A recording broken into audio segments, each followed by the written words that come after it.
Steam Next Fest. A week-long event where game developers release demos for their upcoming games and gets communities excited for their upcoming titles. What an amazing time to be alive. So, Steam Next Fest was a few days ago, and I got the chance to play a bunch of upcoming indie games that I'm honestly really excited for, with some of these games being what I can best describe as oddly nostalgic, and others being games I've waited literal years to try out. And look, I would have had this video out sooner, trust me, way sooner, but I've been spending the last few months since Next Fest speed running. So if you've been watching my live streams for the last month, then you know that I've been on a bit of a speedrunning craze. Speedrunning games like Pseudo Regalia and Neon White, but more often than not, speedrunning Blow Up. And even though the game only has 2 levels as of writing this video, I am totally normal about this game. But Blow Up is a fast-paced shooter developed by Lillibert and Half Sunk Games, and is what I can best describe as Diet Coke Ultra Kill, which is in no way meant to throw shade onto this game. It just means that despite Ultra Kill and Blow Up sharing very similar mechanics on the surface, they're both fundamentally different and have their own respective audiences that enjoy the games for what they are. Okay, in hindsight, that was a really bad metaphor, but I think it gets the point across. But getting the very obvious comparisons out of the way, yes, this game is similar to Ultra Kill. Just remove the ability to jump out of a dash, wall jump repeatedly, have your dash carry your momentum, and have the weapon cooldowns be tied to how fast you're going. I know like 3 out of those 4 things kind of sours the overall experience for Blow Up, but in my opinion, this honestly just makes the game a lot better. As in Ultra Kill, a game that has these mechanics minus the speed-based weapon cooldown, has levels that are designed around limiting player movement. With cramped halls and rooms that often get flooded with enemies, you often have to slaughter in order to continue. And even though there are a handful of levels that have open segments, they often don't really last that long and rely on careful platforming in order to still give the player a challenge. But in Blow Up, despite there still being a few cramped rooms and halls, the game noticeably has a lot more open segments, with level 1 and 2, the only levels in the game, having their final areas be vast open areas. And yeah, while the levels still get cramped with enemies, and there are a handful of rooms where you need to slaughter waves of foes in order to continue, the devs seemingly still made it their mission to give the player as much room as possible, so that the gunplay and overall combat was still fun to play. And you know what, since I mentioned the gunplay, let's talk about that. In Blow Up, the game only gives you 3 weapons, a buzzsaw for your melee, an assault rifle that doubles as a grenade launcher, and a shotgun that has an alt fire that allows you to build up pressure and release a monstrous blast, with the assault rifle being the only weapon in the game that has your speed dictate how often you can use it. What I mean by this is that Blow Up's solution to limiting players' abilities to just holding down mouse 1 and walking in a straight line is by attaching the assault rifle's overheat cooldown to your speed. Meaning that in order to use the assault rifle and its grenade launcher alt fire more, you need to build up some pretty decent speed in order to nullify the cooldown. Which, while yeah is a weird mechanic to have for any FPS game, works surprisingly well in Blow Up, as it forces the player to engage with the game's movement mechanics. But besides the gunplay and movement mechanics, the speedrunning side of the game is what really hooked me in. See, similar to Ultra Kill, Blow Up has a speedrun leaderboard, but differs in the sense that it allows you to see how your time compares to other people globally. Which I mean, I'm sure for most people won't be a big incentive to keep playing the same level over and over again, was for me a big incentive to keep playing, because even though the game lacks these same movement mechanics as Ultra Kill, it makes up for it in its ability to allow the player to absolutely break the game. See, in level 1, the way the level plays out is by forcing the player through a short tutorial segment, before finally giving them the assault rifle, then locking them in a room against waves of enemies, before finally spinning them out into an open area, where the player's only goal is to just get to the end alive.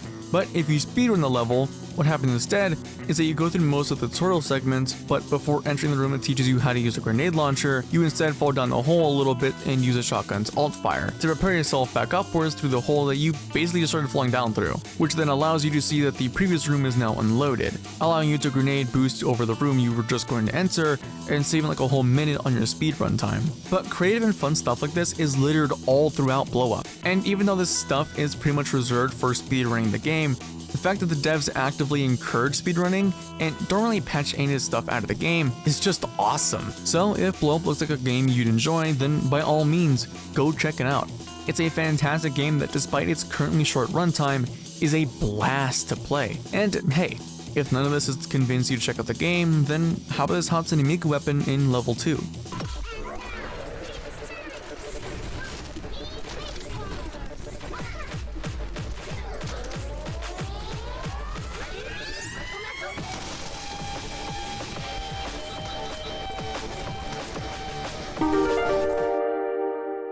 Developed by Brain Jar Games, Dead as Disco is a beat-em-up rhythm game that takes the best aspects from Sifu's combat and combines it with a rhythm game, allowing you to beat up enemies to the beat of music. And while that premise for the game sounds a bit odd, trust me, it works surprisingly well, as when you're facing off against waves of foes, bashing enemies' heads into the beat of whatever song is playing not only just feels good to pull off, but also makes the monkey in my brain clap its cymbals just a little bit harder. Now, as of the current demo for the game, Dead as Disco has a few songs available for you to play out. However, and this might be just the best part, Dead as Disco allows you to import your own songs via MP3s, meaning that you can rock it out to songs like Megalovania and even a Hatsune Miku cover of Check by Baby No Money, all while beating the absolute crap out of enemies. However, it's not all perfect though, as it seems the way Dead as Disco ensures that the player's attacks remain generally on beat is by having the pace of how you fight tied to the BPM of the song, which explains why when importing a song,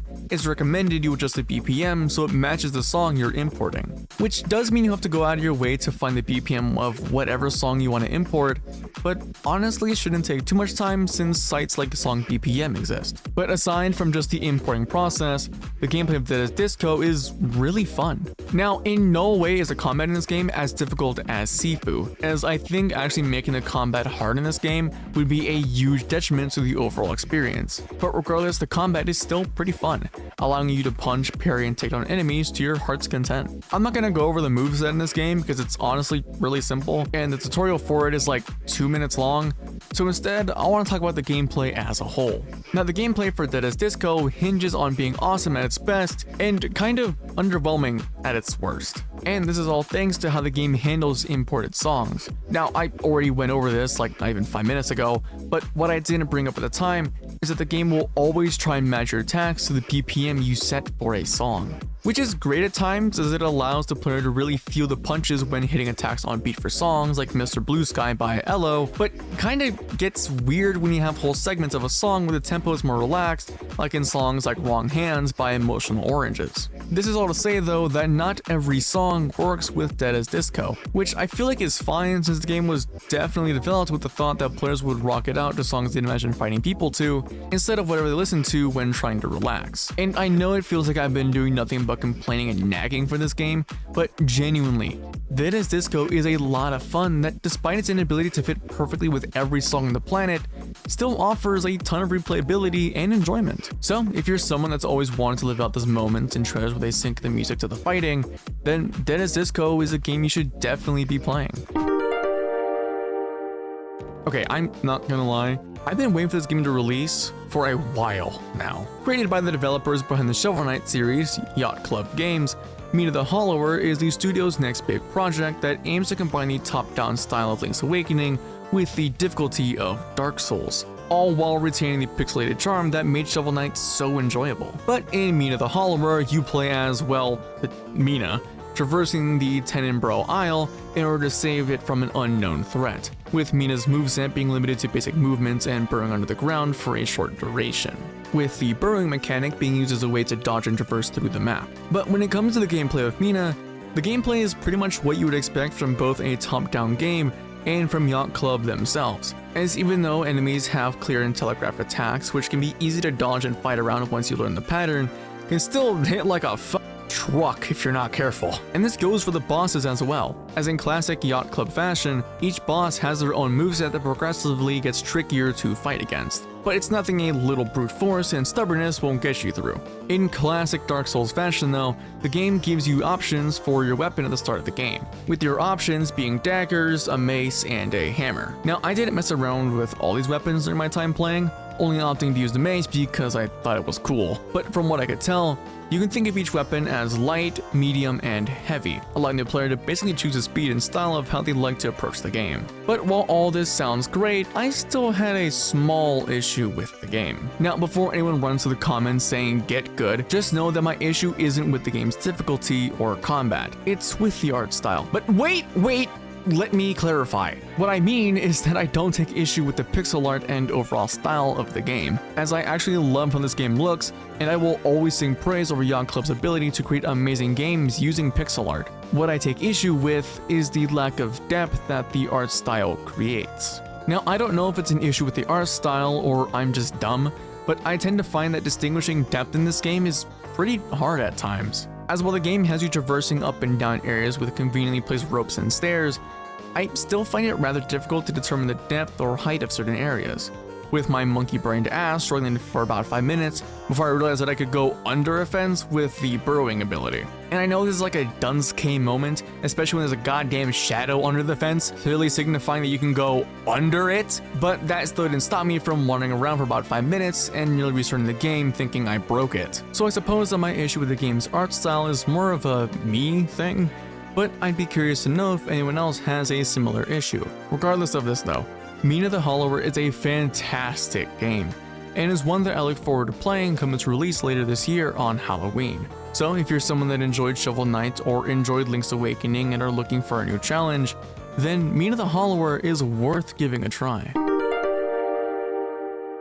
Okay, so I won't lie, ever since this game got announced over a year ago during a Nintendo Direct, I have been itching to get my hands on this game and learn more about it. But Mio, or Memories in Orbit, is a Metroidvania title created by Dao's Dixiemis, which, real quick, I am so sorry if I'm butchering that name. But in Mio, you play as this cute nameless robot exploring a dilapidated, space station? It's not really clear what you're inside of, and I don't think the game or any promotional material really explains it either, but the game does make a point to show that you are in space, so for lack of a better word, yeah, you're on a space station. But definitions aside, Mio is a really good game that has me absolutely hooked to not only its world, but its characters as well, with the visuals of the game only helping to hook me in more. But in terms of the actual gameplay, well, Mio pretty much throws every basic rule of Metroidvanias out the window. Since healing is relegated to small ponds you can find throughout the map instead of being something you can just do, you lose 100% of your currency upon death, your map is relegated to only being in one spot, and your save point, at least as far as the demo is concerned, is relegated to one singular spot. Meaning that Mio not only breaks every universal law established in the Metroidvania genre, but also means that Mio is a very difficult and punishing game. But besides the game committing actual crimes, I actually find the gameplay is something that Mio excels at, as the controls for the player character feel pretty tight and good to control, even when going at high speeds or traversing the air after a jump, which actually makes the combat of the game feel pretty good as well. Now I'm gonna gloss over this topic just a bit since Mio's combat, at least in the early game before you unlock any abilities, is fairly basic. So all I'm gonna say is that because of the way the game is designed, you really feel the punch when hitting an enemy, and even more so when you get hit. But regardless, if what you've seen of Mio has piqued your interest in even the slightest, then please go check this game out. It's a fantastic Metroidvania title that hasn't had me this invested in a Metroidvania game since like Metro Gravity. So please, go wishlist it and check out the demo.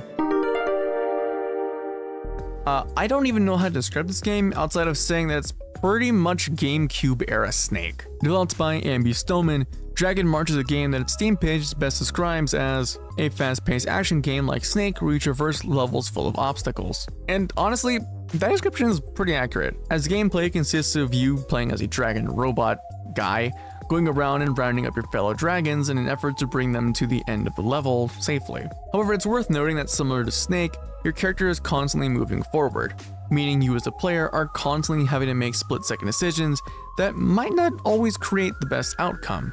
But I did find in my short time playing that this decision to make your character constantly move actually adds a nice challenge to the game and always keeps the player on their guard when traversing the level. Now at the start of this game, I mentioned how Dragon March feels like a GameCube era game, and well, yeah, it does. And it's all because of the aesthetic and art style that the game goes with. I don't know how to best describe it since I grew up with a Wii instead of a GameCube, but there's just something about Dragon March that makes it feel like an unreleased GameCube game that is just now getting a remaster or whatever to modern hardware. Which I think is really cute, because I know a lot of people reminisce over the old GameCube era of games, so I definitely think that this game will play into that level of nostalgia for a lot of people. But I don't really have much else to say about this game. It's a simple, challenging, and fun experience that I enjoyed playing. Unfortunately, there's no release date on this game quite yet, but the demo for the game is still available on Steam, so you still have the chance to check it out if you're interested. I wanna fuck the demon. Okay, wow, that was a hard opening for the segment. Possessors! Developed by one of my all-time favorite dev studios, Heart Machine, Possessors is an action platformer that places a heavy emphasis on its combat and exploration. And I'll be completely honest, I thought this game was a Metroidvania when I first played it, because there are a handful of segments where you need to progress using newly acquired abilities that are at oftentimes gotten from somewhere else. But besides the exploration, Possessor's combat is really fluid, especially after you unlock your first ability. Admittedly though, the combat at first can feel rather stale and in line with Heart Machine's other titles like Solar Ash and Hyperlight Drifter, but after you unlock the first ability, man does the combat truly become more fluid and fleshed out, as you're able to fluidly chain together attacks and knock out enemies with ease. But real quick, I want to take a minute to praise Possessor's art style because oh my god, is this game just beautiful to look at. If you haven't noticed already, the way Possessor handles distinguishing its characters from the background is by making the art style of both completely different, with the background having fully 3D assets that can be just eye candy to look at sometimes, and the characters and enemies having this sort of flat and simple coloring scheme that helps to make them stand out from the background even when a lot is going on screen. But in all honesty, Possessors is a game I've been waiting to hear more about since its first trailer over a year ago, and I'm super happy that we're finally able to get a glimpse of what's going to come when the game releases sometime in the future. Regardless though, Possessors is panning out to be an amazing game that I can't wait to play when it fully releases. And there you have it, another batch of indie games for you to look forward to. As always, I'll leave a link to each respective game down in the description in case you want to try out any of them for yourself. Oh, and feel free to suggest any games I should check out in the future. It doesn't have to be an indie game, it can be pretty much anything, so feel free to suggest me whatever you personally enjoy down in the comments. But feel free to do the generic YouTuber stuff of liking and subscribing, and I'll see you in the next one. Bye!